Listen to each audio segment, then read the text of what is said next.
That alone, verse number 10.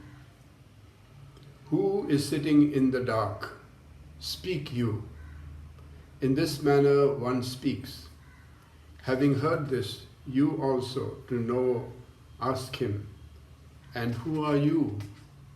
To this as well the response is one. Commentary.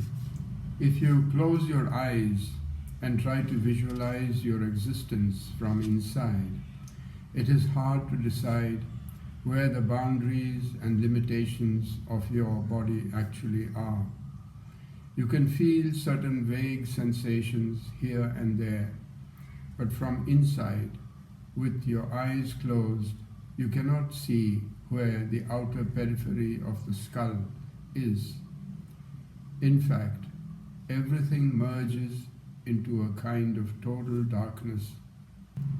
Yet the clarity of your idea of existence is not the least affected. It remains the same. We are asked to imagine a situation where we can reduce the input of all our sensory data to just the voice that we hear. Touch, smell, taste, and sight are to be removed from our mind. In such a situation, you are fully aware of your own existence, and you recognize it by saying, I. In this special state, suppose you sense that another person is also present. To make sure you ask, who is there? You get an answer, I. How do you understand what you heard when you heard I?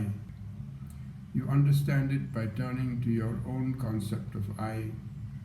The other person understood your I by comparing it to his experience of the term. With this understanding, have you gone beyond your own knowledge to any extent?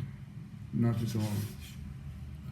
There is a great demand on our consciousness all the time for it to transmute and transform into whatever conceptual idea is presented to us through the perception of the five senses. For instance, I may say, I have seen a blue lotus. It was very beautiful. On hearing this, you have to think of a lotus flower and also of the color blue. You have to recall an experience when you enjoyed something, possibly not even a flower at all, and then transfer that enjoyment together with the other concepts. Then you make a composition of all of them in your mind before you can imagine how I experienced the blue lotus. Only then can you say, yes, I understand. It must have been very beautiful. This process sounds a bit intellectual, but the inner perception involved is not entirely intellectual. It has to be approached from within and not from outside in the academic manner. It can be fully understood only by silently absorbing oneself into the all-knowing, all-seeing, all-feeling greater psyche which belongs to everyone. This opens up the floodgates of love, and you become one with all. The counterpart of this is to close doors and create exclusions and inclusions. If a child comes to its mother and says, Mom, my ear hurts, she understands. But how does she understand it? Her own ear is not hurting. Instead, she has had a previous experience of that kind of pain. When the child says, my, the mother sympathetically repeats in her mind, my. Then she introjects her own concept of a painful ear into this my. Finally, she projects the understanding thus gained back onto the child. So there are simultaneous functions of introjection and projection operating in the process of understanding. and both belong solely to our own I consciousness. A series of memories are called up and structured around this I consciousness. This is the only way the mother can have an idea of the particular kind of pain the child is actually experiencing. In fact, it is impossible for her to go outside of herself to know anything about what the child actually feels. It is only a small step to realize that the child which the mother sees is itself a composition of her own perceptual data, to which are added other conceptual memories. In the transactional world, we have every evidence that the mother and child are two separate entities, the child with its pain and the mother with her own sensibility. The mother attending to the child and the child appealing to the mother. All these are of course valid, but when we philosophically examine the situation, we have to reduce the seeming difference between the child and its mother to just one witnessing consciousness. This is the same witnessing consciousness which was placed under the tree of life in the previous verse. It reappears in the verse as a homogeneous principle which contains within it all our seemingly divergent experiences. When you call me you, I understand it as I. When I call you you, you understand it as I. The you and I we speak of are only understood conceptually. This is a special kind of enigma called Maya. Only one consciousness is operating, but it is capable of differentiating parts of itself from itself to structure personalities, things, ideas, and events, which then seem to stand apart from it and become a separate reality. It then interacts with what it generates. Every mother thinks that she understands her child, while actually she understands an aspect of herself and imagines she is understanding the child. There is nothing wrong with this. In fact, it is the true nature of things. If the consciousness which functions through our organisms were really different, there would be no homogeneity. Mutual understanding and interpersonal transactions would not be possible. The mere fact that we understand shows that we are actually the same, in the same way that the mother and child are the same. Everything we experience is the same. We are now seeing the witnessing self a little more closely. We need to also be looking at how it can become afflicted and non-afflicted. When the child says, I feel pain in my ear, the mother doesn't have the pain, but she has the idea, this is my child, my body, my hand, my eyes, my mind, my child. In each case, the my becomes the center of a circle of awareness. What is inside the circle is of special importance to us because it is ours, and what falls outside the circle becomes the other. Thus, we separate I and the other, mine and not mine, and me and not me. This is purely arbitrary. You can contract or expand the circle, you can include or exclude anyone. When you include, it is called love, and when you exclude, it is not love. Hatred is another kind of inclusion, as in my enemy. When her child has a pain, fear suddenly comes to the mother. Is it serious? Should I consult a doctor? Then she thinks of all the terrible diseases that can come to children.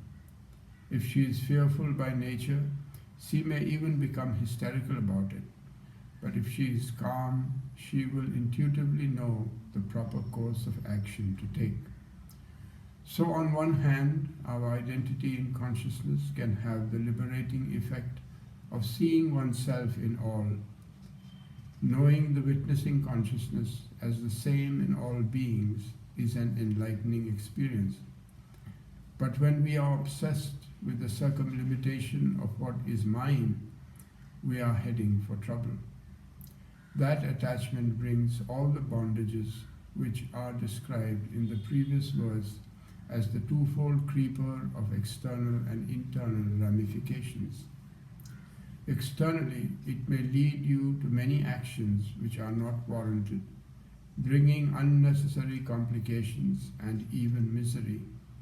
Internally, it may lead to delusory fantasies and fearful thoughts, which can cause confusion or great unhappiness.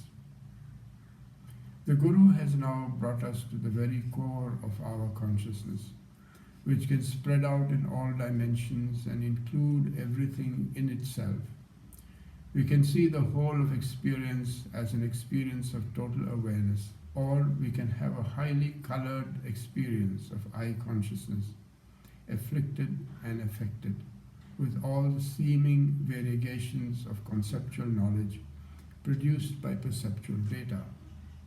We should go back again and again to the pure witnessing consciousness, so that we can both remain undeluded by the superficial turmoil of manifestation and at the same time be completely available to participate in the necessary aspect of life.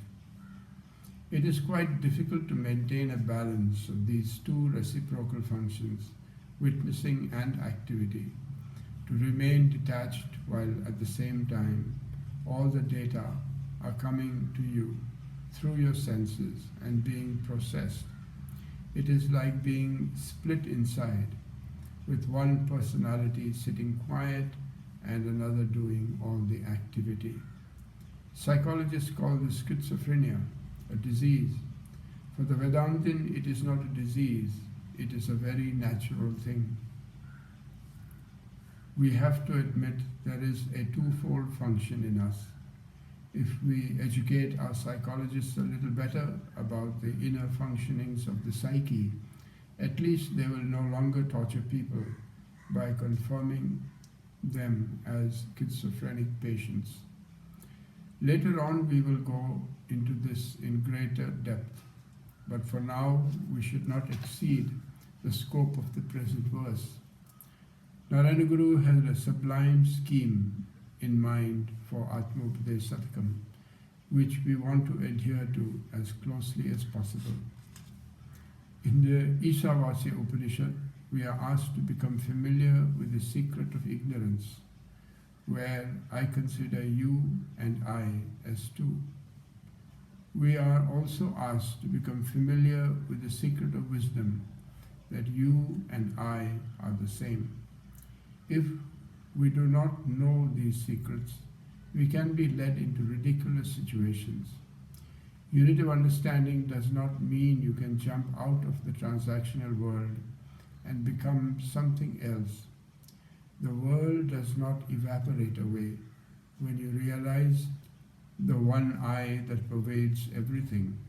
It continues to be there, so you have to come to terms with it.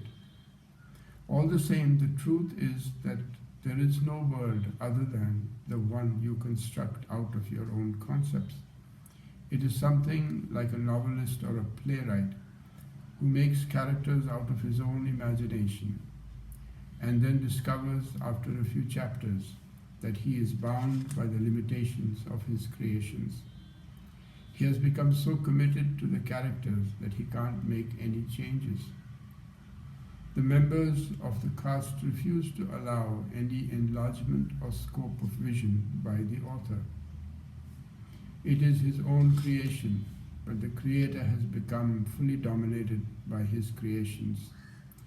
In the same way, we create our own world, and then we become afraid of it, or we get caught up in it, and we don't know how to deal with it. It is an enigmatic situation.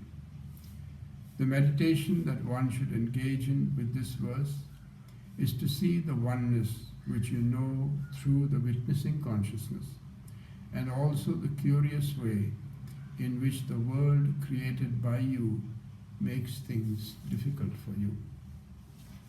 And the free translation of this verse is: